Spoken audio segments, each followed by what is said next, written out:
All right, continuing on page 38.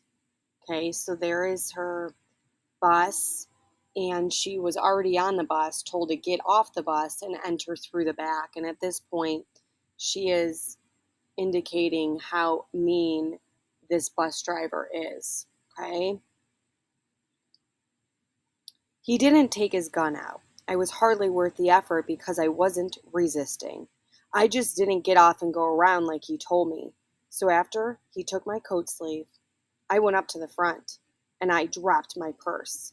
Rather than stoop or bend over to get it, I sat right down in the front seat. And from a sitting position, I picked up my purse. So remember, is she supposed to be in the front of the bus? Absolutely not, because of this law called segregation. Okay, she's supposed to be in the back of the bus because of the color of her skin, but she is sick of it.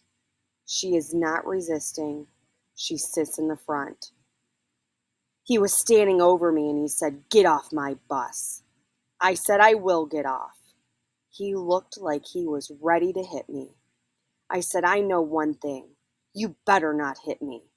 He did not strike me. I got off and I heard someone mumble from the back, "How come she don't go around and get in the back?" I guess the black people were getting tired because they wanted to get home and they were standing in the back and they were tired of standing up. I do know they were mumbling and grumbling as I went up there to get myself off the bus. "She ought to go around the back and get on." They always wondered why you didn't want to be like the rest of the black people.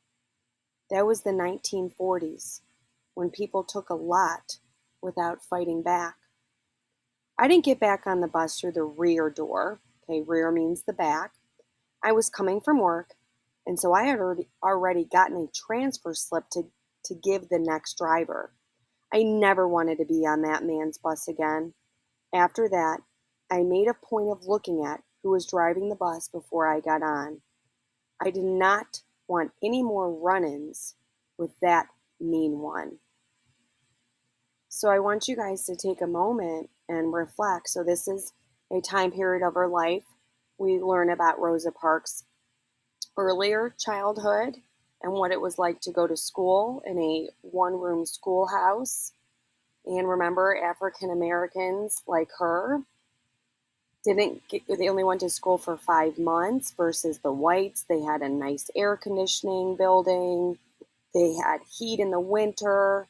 Now this is a time period in the 1940s as she's becoming an adult, and she is sick of the situation on the bus. Okay, so this is going in through a time period in Rosa Parks' life, starting in her childhood, again telling it from her perspective on how she feels. So this is the 1940s. Then we will be continuing on page 40. Still Rosa Parks, and this one's called "You're Under Arrest."